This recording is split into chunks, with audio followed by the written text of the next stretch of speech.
Yo, what's up YouTube? This is Sean, aka Bananareasons. I live in an old church bus that I bought in Louisiana. I've had quite the wild life, and I have some stories to tell. Why don't you come along for the ride?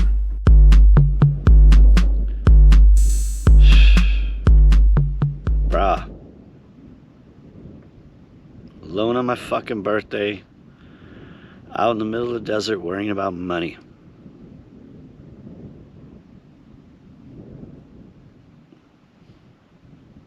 I don't know, man.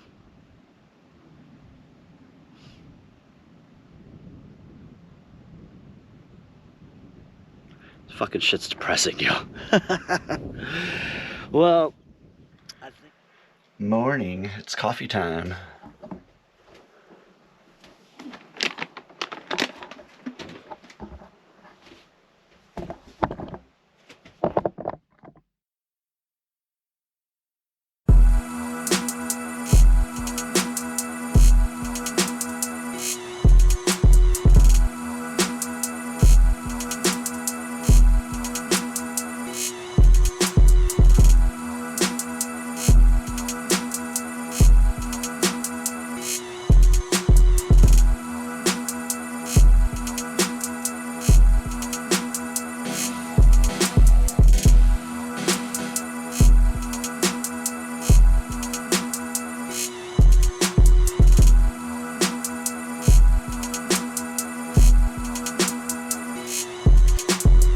Cheers.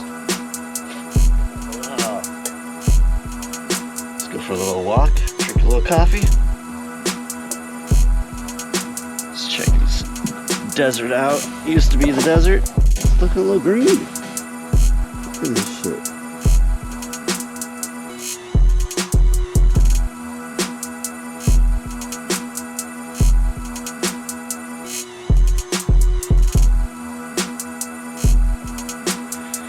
Pretty hard to believe this is out in the middle of the desert right now. There's just flowers everywhere. It's green. Someone needs to mow the fucking lawn out here, man. This is crazy. This is beautiful. Not a bad little scenery for the birthday.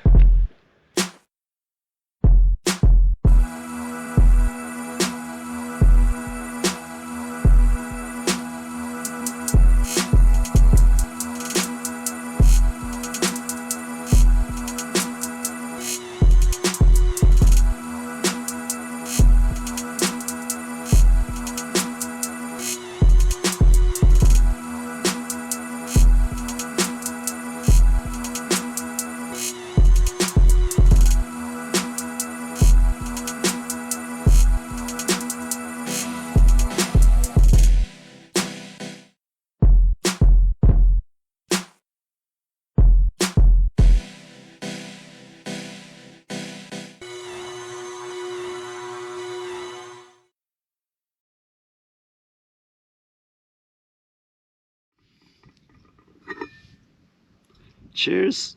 Happy birthday to me, I guess, huh?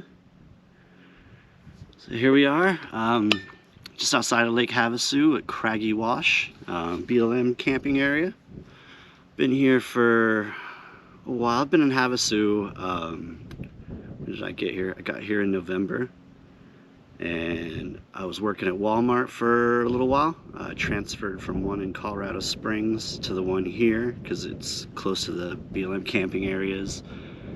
Easy to get to work, get back to my camp. It worked out all right.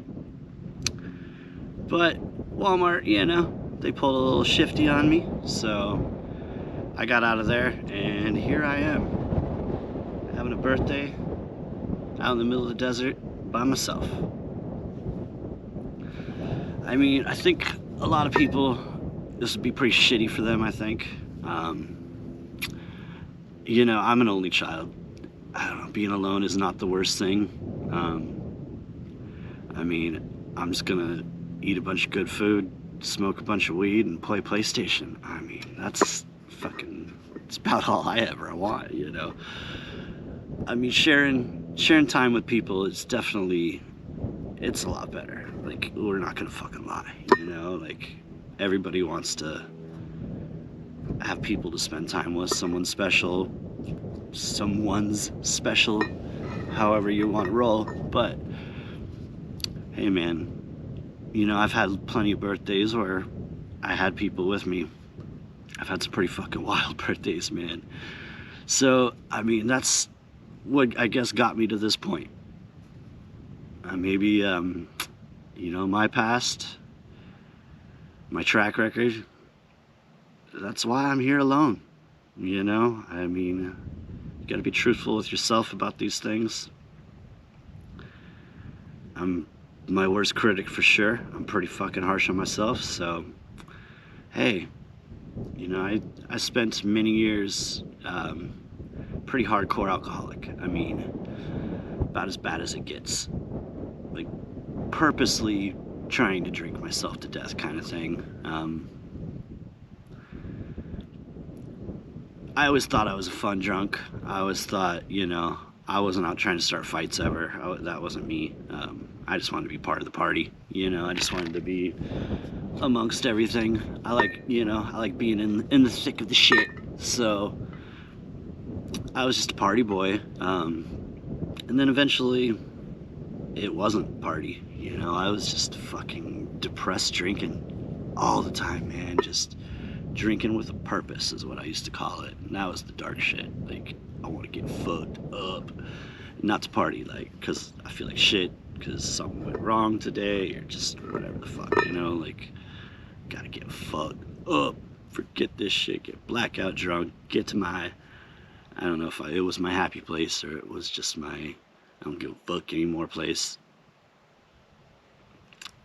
So, I mean, many years of that. Many years. I mean, at the end there, it was 30 plus drinks a day.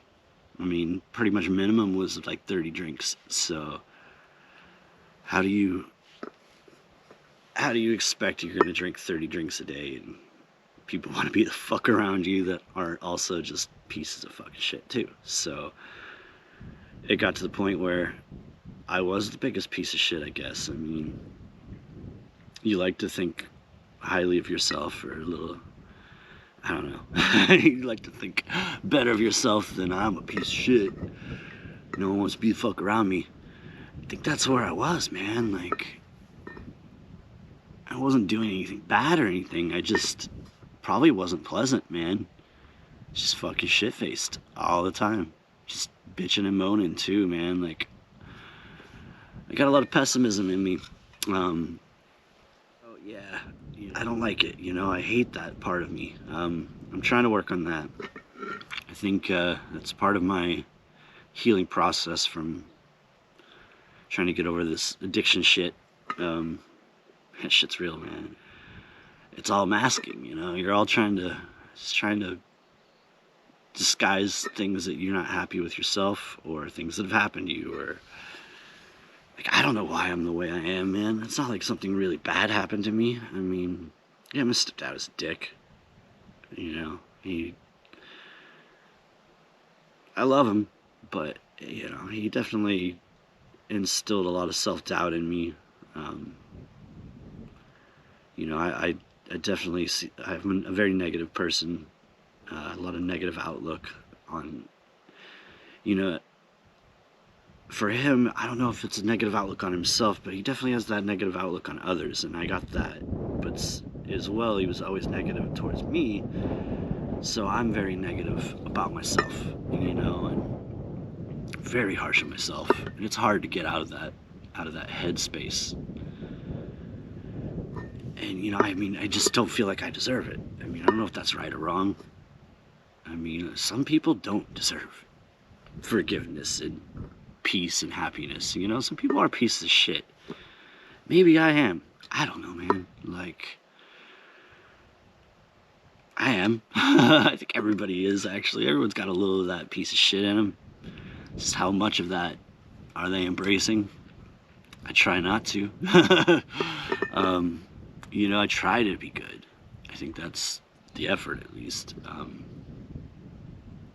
Catch yourself when you fuck up. Be able to be honest about being a fuck up and fucking up.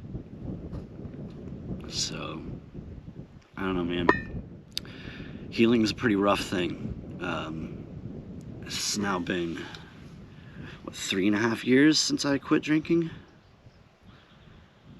So yeah, those first 2 years were pretty rough. I mean, I did the first 2 years, I quit right before the pandemic, so I had 2 years of just being in the jungle in Hawaii at my parents' place, not being in society, so I think that's kind of why I was able to finally quit drinking this time. I tried a few other times. Quitting drinking, man, when you've got an addiction like that, it's pretty fucked up. It's brutal. It's deadly. You know, I did it at my own risk a number of times, and it was insane. Withdrawals are real, man. It's like, whew, just stomach churning, shaking, fucking headaches, just like sweating, you know, a little bit of hallucinations here and there. You know, I'm not sure if I was having seizures, probably, but I mean, I was shaking so bad. I remember one time, I mean, I don't know how many times I tried to quit, or, you know, I put myself through a detox and went a month or two, or, you know, I've gone 6 months without drinking, and then just, I'm right back in it again. But one time, I think I was on like my 4th or 5th day, so pretty much at the peak. I just think it was like 4th day. I'm like at the peak of my shaking, so I was weaning myself down. So I'm not just going cold turkey, so you're gonna fucking die if you do that. You're drinking 30 drinks a day and you go cold turkey. Nah, dude. That can happen. So you just kind of taper yourself down. You know, you cut it in half every day basically until you're not drinking. But like day 4, I'm probably drinking like half a shot an hour or something like that, you know, just to keep the shakes down, maybe less by that point. And I'm trying to make a pizza, just like a fucking instant little pizza in the oven, one of those little Totino guys, and I couldn't get it out of the fucking oven. I couldn't pull it out. I was shaking so bad, and I knocked it over and dropped it right on the fucking elements and just charred it on there, and I couldn't get it off. I had tongs and I was trying to grab it. My hands were shaking so fucking bad, and I couldn't get it out of there, man. And I just had to like let it sit there and char until it was hard and I could scrape it off of there. Not my finest moment, man. Man, I've done some fucking gnarly shit just to deal with addiction, man. The daily routine, like, that was some crazy shit. Like, that's the thing about drinking, man. It's, if you're gonna be a functioning alcoholic like that, it's a lot of effort. It's not just a, like, I'm lazy and I'm fucking drunk. You've got to put a lot of effort into just being able to function without going through withdrawals through the day and disguising your breath, having the alcohol on you, you know, like just having a supply of alcohol all the time. Like, it's a fucking daily routine. It's an effort, you know. You gotta fucking plan that shit. It's crazy how much effort I put into that, man. The skills I had in disguising alcoholism. Maybe if I'd have tried to put those skills into being a decent person, you never know where you'd be. Maybe I wouldn't be here alone on my birthday, talking to a fucking camera in the middle of the desert. It is what it is, bro. But anyways, where I'm at, other than that shit. So, I quit my job at Walmart. They basically cut our department down and demoted everybody, cut everybody $1 an hour pay, put you into a different department, or they just cut the shit out of your hours.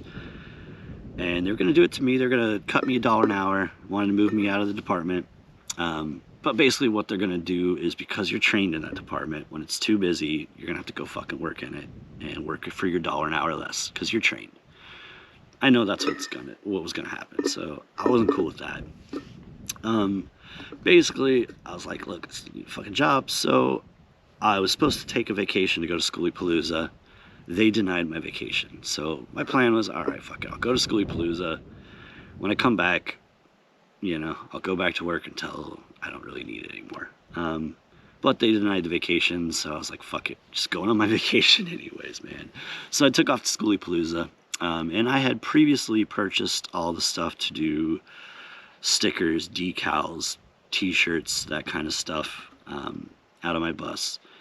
So I took off, I made some stickers. If anybody was at Schoolypalooza, you might have saw the stickers of Brian, Schoolypalooza on a fucking Tuesday stickers. I made those, that was my first job.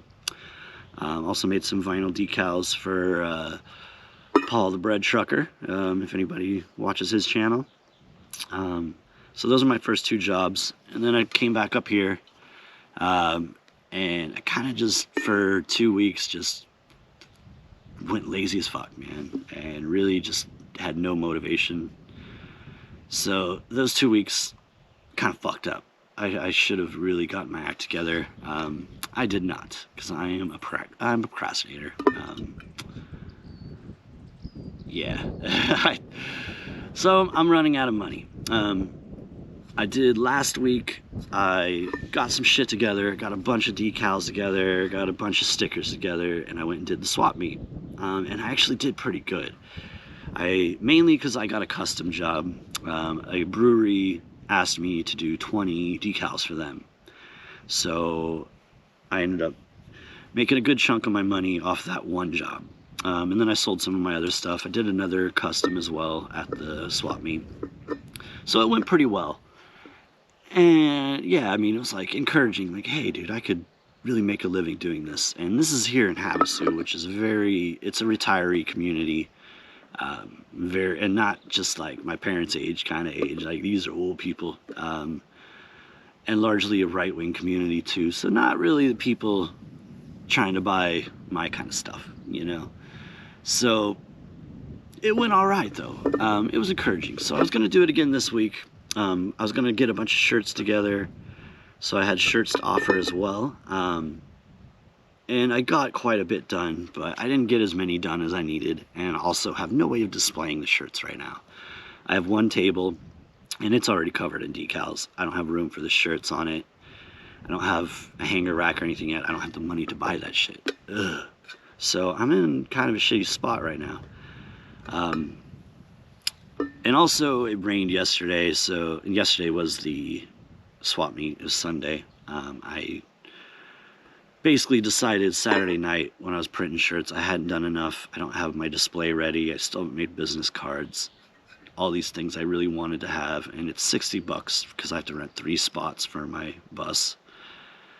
So it was like, I don't really think it's worth it. So I held off doing it this week, yesterday. But yeah, I'm going broke, man.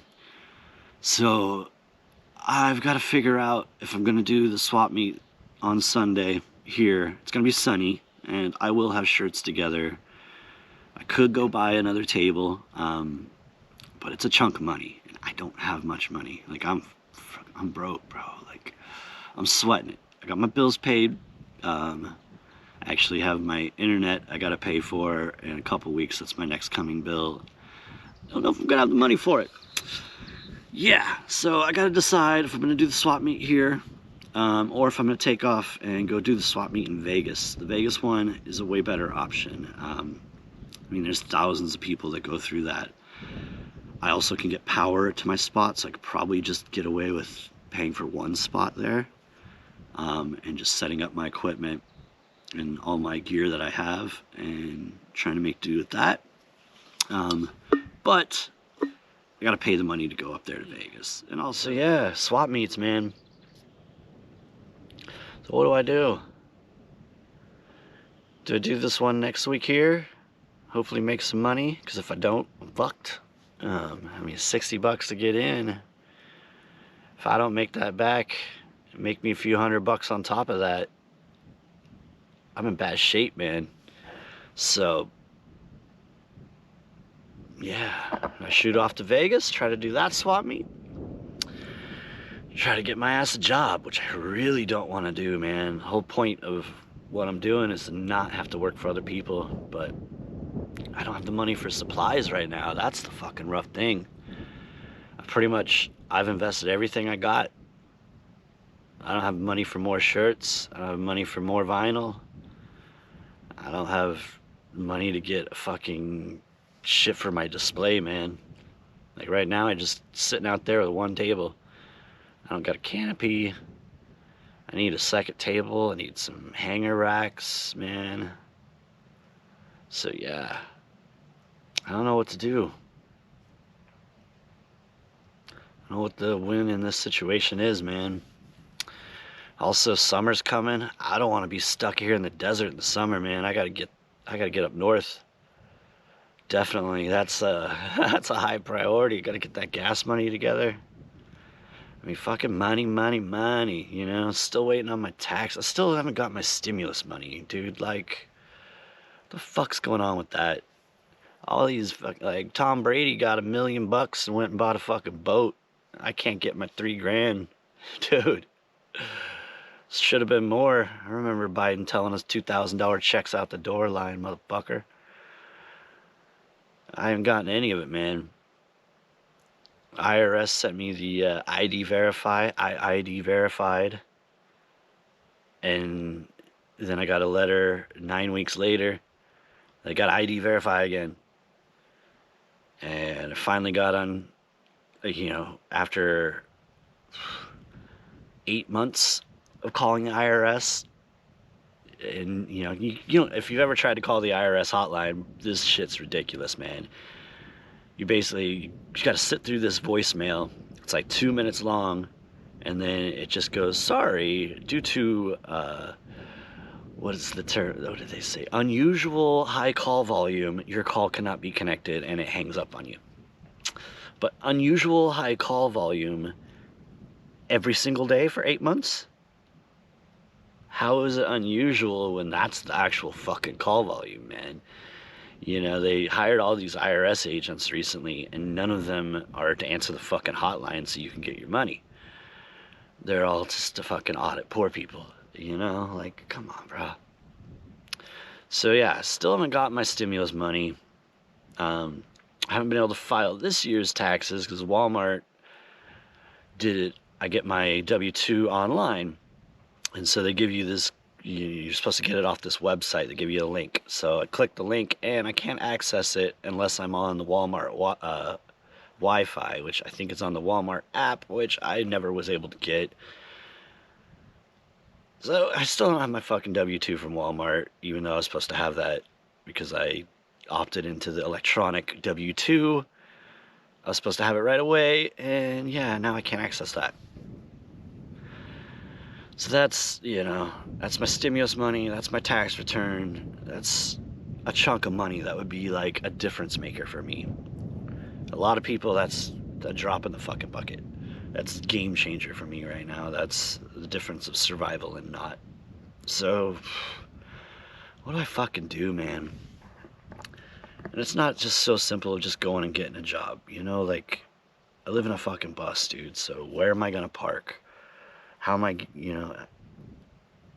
going to get to and from work? So I need to be able to have a camp close enough. I don't want to do city living again, man. I did that in Colorado Springs. It was rough. Like, I have a big old bus. I'm not stealth camping, you know, I got a big giant bus, and I'm not fully built out, so I gotta break shit down to move every time. It's a pain in the fucking ass. That's what's been nice about being out here, is I can have my little camp, you know, and when I was working, I had some shit set up at camp. I had a little tent set up, some stuff, I can just put it in my tent. Kind of marks my spot as well. Take off to work, and I got my spot to come back to, you know, we have to break down a few things. So it's been a lot nicer being out here. So I've thought about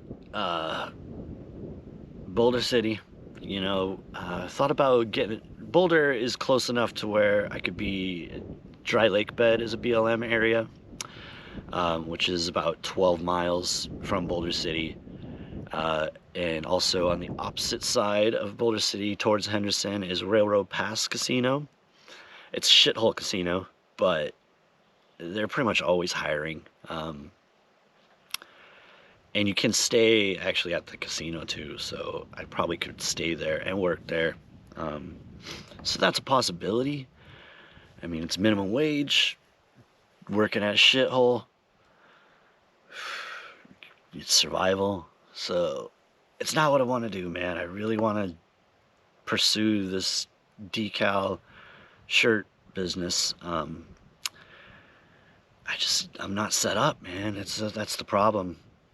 But if you're working, you know, you get stuck. Like, it's hard to get ahead working because things, you know, you gotta invest your money differently. You're spending more money on gas, spending more money on food. So you have to eat out a lot. You have to have food that's easy to prepare. You can't just spend your day making meals. So, you know, your cost of living increases a lot. So, I mean, yeah, I can save some money if you're getting a reliable full-time job. But then as well, if you go get this job, they're like, oh yeah, full-time, and then they're sending you home early every day. So you're just not getting ahead. I don't want to get stuck, you know? Like, that's the problem with work. You get stuck. You get content, you know? And I don't want that. I want to pursue this. So how am I going to be able to do that? I don't fuck stress, yo. Saw my birthday stressing about money. American way, right? Fucking capitalism. If there was no capitalism, you know, what would you do? I don't know, man. I'd like to feed people, dude. You know, like some way of feeding people. Whether it's growing food. I loved working the garden in Hawaii. I'm a pretty good food grower. I'm good at serving food. I'm good at cooking food. I like, you know, I love that. But the restaurant industry fucking sucks. It's crazy how long I did it and how great I thought it was. I mean, bartending's fun. I had a lot of fun. But I also put myself through shit. I dealt with shit. I got treated like shit. I got fucking robbed at work, you know? I've been in, like, had to break up so much fights, been in fights. It's fucking crazy, you know? For money? Why? Stupid. Stupid that we have to put ourselves through just shit, you know? But I might have to again, you know? Right now, nothing can be too good for me, you know? If I gotta go fucking clean hotel rooms at the railroad pass, dude.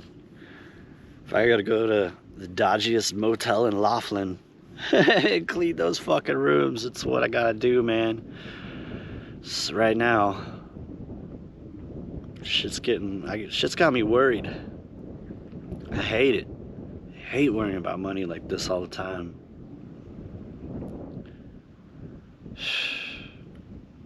Bruh. Alone on my fucking birthday. Out in the middle of the desert worrying about money.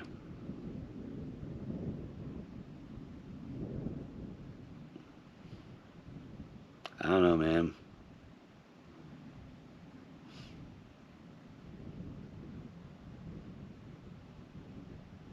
Fucking shit's depressing, yo. I think I'm out of coffee. I'm gonna smoke the rest of this bowl, walk on back, make another cup of coffee, get some PlayStation in. Tomorrow, finish off working on my shirts. Still got about 30 shirts I can make. And then figure out what I'm gonna do, man. If we're doing the Havasu swap meet, taking off to Vegas for the swap meet, or getting online and trying to get a job at the fucking railroad pass, bro. I mean, I don't know. Are these YouTube channels supposed to be all positive and telling you van life's wonderful? I mean, it is. There's great things. It's just like every way of life you either choose or you're stuck in, or there's positives and negatives, I guess. What you focus in is up to you. I don't always focus on the negative. I definitely do more than I should. That's the pessimism in me. I'm trying to be better about that. Right now though, how do you not worry about money when you fucking broke? But anyways, let's get a little walk back, recharge these batteries, make some more coffee, see if I can record some more content, try to get a fucking YouTube page going. What my YouTube page is gonna be, I got no clue. Is it just gonna be me talking to myself in front of cameras? Maybe. It's not what I really wanted it to be. I was hoping more to record things that I'm doing, or, you know, music, events, that kind of shit. But when you're too poor, you ain't got no friends, this is what it is, bro. Hey man, this is what it is.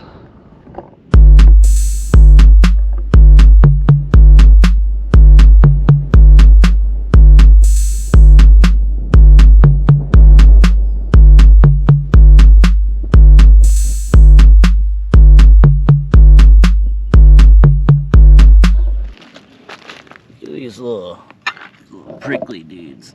Yowza. They're everywhere.